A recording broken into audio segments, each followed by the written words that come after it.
In this video, I will be discussing details on what I want you to include in your lab report. So I posted a lab report template, and it's just a PDF of like the what I want and what is required in lab reports in general. But in this video, I am going over specific details on how it relates to what you collected and what you did in this lab, the acid-base titration lab. If you have not done this lab, you have to do it in order to write this lab report, which is worth 5%. I've had on the syllabus and on the course calendar since the very beginning of the semester that you will be doing a lab report over this lab. So please do that if you haven't, so I can give you feedback. So everybody else, I gave feedback already on what you need to recalculate before reporting that data on this lab. So the overall structure of this lab report, and again, this is what I have in the template, and that template is very general. You will have a title page, an intro, experimental details, results and discussion, and references. So the formatting is single-spaced, 1-inch margins, 12 points, Times New Roman, or Calibri. I like Calibri. I think it's very easy to read. And then your deadline is August 3rd, 11:59 p.m. So you will be submitting through a Turnitin link under our lab/practice problems folder, and in that folder I'm going to make a lab report folder just for everything relevant to the lab report. Now the first part of your lab report is your title page. So this is pretty easy. I have an example right here coming from the lab report example file that I have uploaded. So this will be a single page, and in the center you will have your title, your name, your instructor's name. My name is not Dr. Martinez. I am just Professor Martinez. I only have my master's. Just to clear that up, because I've gotten many lab reports that say doctor. Department name and college. For us, it is Department of Natural and Physical Sciences, and then college, San Jacinto College. The course number, so Chem 1111 or General Chemistry 1111, and then just the date that you submitted it. So it's pretty simple. So next is our introduction. This is worth 20 points. It is going to be between 2 to 3 paragraphs. Most likely it's going to be 3 if you follow the suggestions that I'm going to give you. And this will be written in a funnel-like approach. So a funnel-like approach means that you start off very broad, right? And then slowly you start getting more and more specific. So in your last paragraph, it gets very specific. So your first paragraph will be a broad intro to the overall topic and background on what acids and bases are. Your second paragraph should be based off of the template that I put up there. It's info on what has been done before. So in our case, I want a more detailed paragraph on titrations and how you can use them to determine unknowns, such as concentration. So titrations are not limited to acid-base titrations. They can be for redox reactions, they can be for gravimetric reactions. There are several different types of titration. So you can mention that if you're doing your literature search and you're searching up just information about titrations, you will find that there are different types of titration. So you're welcome to include that. And then finally, for your third paragraph, it's a very specific paragraph on acid-base titrations. In this case, we are doing, an acid-base titration where we have a unknown concentration of an acid, we have a known concentration of a base. So those are things that you're going to mention. So you're going to be mentioning overall what you were determining, in other words, the purpose of this lab, what you used as the indicator, what the indicator signifies, what an equivalence point is. So this helps you talk about why you collected the data that you collected. So these details serve to explain what data you collected. And then finally, you can include at the bottom of that third paragraph, or under that third paragraph, a simple flowchart on the work you did to complete the experiment. You can use SmartArt on Word. You can keep it simple, similar to that little flowchart that I have on the actual lab handout. I want something like that, but in your own words and something that you made. I would also suggest including the equation on strong acids and bases reacting. So just give me a general strong acid and a general strong base, what your products are from that. And just to show you how I set that up in the lab report example.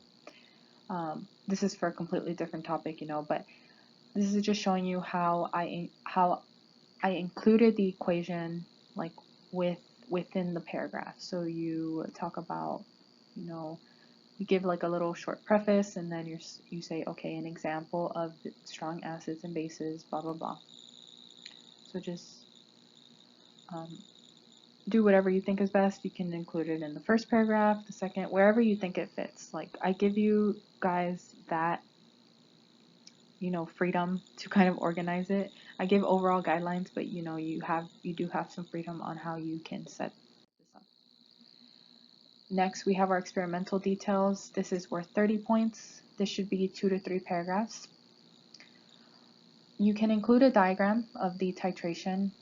You don't have to include a picture. This was from a previous semester. I'm sorry, I forgot to edit that. You can either make your little diagram, or if you find one on Google, then obviously you need to cite it at the very end. You cannot include one if you want to. It's nice to include it because it helps you explain things. Like, you can label or you can label the different parts of what your experimental setup was. And then you have to describe all the steps that you took in order to complete this procedure in your own words. So if you copy and paste the list from the lab handout, you will not receive credit. I will automatically just take off 30 points. There you go. You already got a 70, which is not good. So please write it out in your own words as paragraphs. This section is important to me because it shows me that you actually did the experiment on Chem Collective and that you understood what you were doing.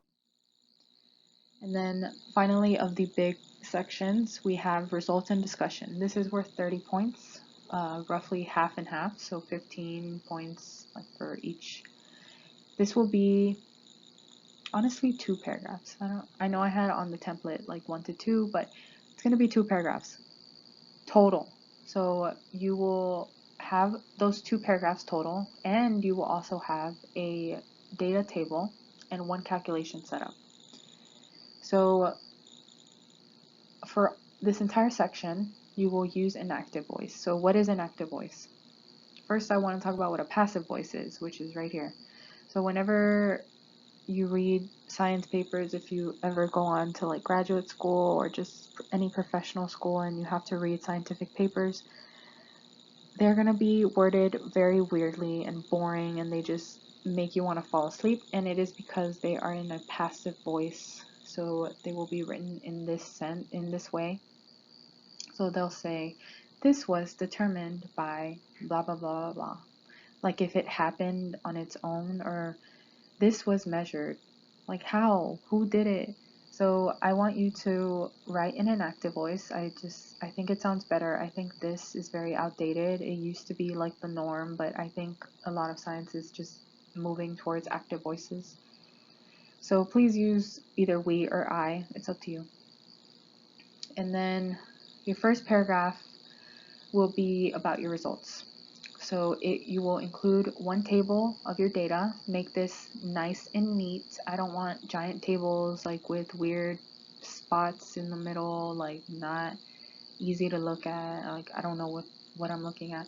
Please make it neat so that I understand what you're reporting. And I'm leaving it up to you to kind of decide what to report in there. Also include a dimensional analysis setup. I do not want to see any M1 V1 equals M2 V2. That is not what you're supposed to use for titrations. Yes, I know you can calculate the concentration and get the right concentration, but you cannot use that. And that is because for acid-base titrations, you're reacting to things. You should be using stoichiometry, which includes dimensional analysis, not dilution, the dilution equation. And like I said, you can get the right answer with this, but anytime you do work for an acid-base titration and I see you do this, I'm sorry, but you won't get points. And it's because I have been like kind of harping on that for a while already, since the stoichiometry acid-base videos and lecture. And it's because sometimes acid-base reactions will not always be one-to-one. So I would rather you not use that. Once you have your data, described and your calculation set up, you need to describe, sorry, I just said describe earlier, but you need to verbally describe it like in part of the paragraph. So this is what I mean by describe. Like you should have your calculations and your table, right? Somewhere in here you're gonna have a table. You should describe it. So this is from the example lab report. It has like more stuff after. I just cut out a part of it, but you should have everything and then describe it. So it should not just be the table and the calculation. If you include that, you're not going to get most of these points. You're going to receive a majority of the points off. So main takeaway, not just data, but also describes what the data is and what it means. And then finally, for the second paragraph of this portion, this section, you will interpret your data. So you will answer these types of questions. What the concentration of the acid was, so you're gonna like explicitly state it. Was the goal achieved? Describe any discrepancies, mistakes, observations, improvements, and then in conclusion, just state like what you overall did. So in this experiment, we determined the unknown concentration of an acid by completing an acid-base titration, blah, blah, blah, blah, blah. So something like that. To the point. And then finally, we have our references page. So our references page is its own page. So if you look at the example I have uploaded, it's on its own page. This is worth 10 points. It should be a minimum of 2 references. One can be your textbook, and then one should be at least one should be a peer-reviewed article describing acids and bases or describing titrations. This is to show that you have done you have prepared yourself to write this report, giving enough background information that has been like verified by other scientists, which is what we mean by peer-reviewed, and exists in the literature. And that what you describe in your intro isn't just Google links or weird shady web pages that anybody can write on. So the reason you cannot just have like Google links or these weird web pages like titrations, abc123.net is because anybody can make these web pages. You don't know if they're actually credible sources. They could be writing whatever and like people believe it because it's on a website. So no weird web pages. You should be referencing either like scientific papers printed in journals, or you can reference the textbook. This should be written in ACS citation like style. Sorry, I'm a hot mess, but it should be ACS citation style. So here's an example. This is part of, again, the example that I have uploaded. On the lab report template, I have the actual in-text citation, like how you're supposed to do that, and then how you're supposed to cite the reference list using different types of sources. So where do you get these sources?